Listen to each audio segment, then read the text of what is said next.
Bukod sa mga gusali at tahanang napinsala ng lindol, nakapanlulumo rin ang pagkasira ng mga makasaysayang simbahan sa Bohol at Cebu.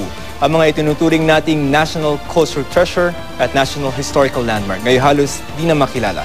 May report si Steve Dailisa.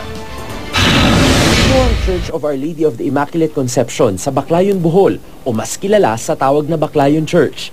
Magtatatlong siglo na ang simbahang ito na itinuturing na isa sa pinakamatandang simbahan sa buong Pilipinas. Gawa ito sa coral stone na pinagdikit-dikit gamit ang ilang milyong piraso ng puti ng itlog. Idiniklara itong National Cultural Treasure noong 2010. Inalagaan ng mga Eswita at mga Boholano ng matagal na panahon.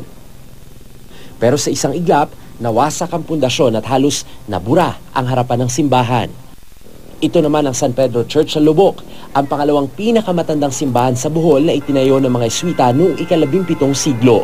Kasabay ng Baclayon Church, idiniklara ring National Cultural Treasure ang Lubok Church, 3 taon na ang nakakalipas.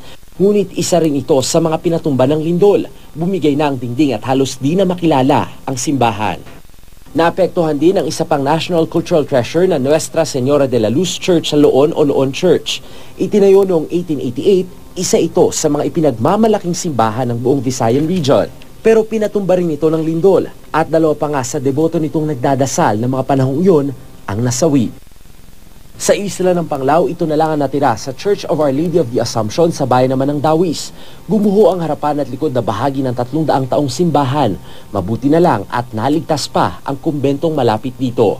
Pati ang pamosong Chocolate Hill sa Carmen, Bohol, hindi nakaligtas sa lindol. Naburak ang lupa ng isa sa mga burol at pati ang viewing deck maging ang leaning tower nito napatumba rin ng pagyanig. Sa Cebu City, ilang taong ding nagsilbing pasyalan, di lang ng mga Cebuano kundi ng mga turista ang Basilica Minore del Santo Niño, isang National Historical Landmark na tahanan ng pamosong imahe ng Santo Niño na mula pa noong 1521.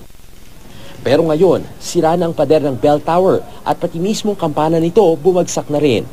Pero tila nabiyayaan pa rin sila ng Santo Niño dahil kahit may misa ng lumindol, maswerteng walang nasaktan sa mga deboto. Nagpadala na ang National Commission for Culture and the Arts o NCCA ng grupo ng mga ekspertong susuri sa pinsalang natamo ng mga pamanang ito ng ating lahi.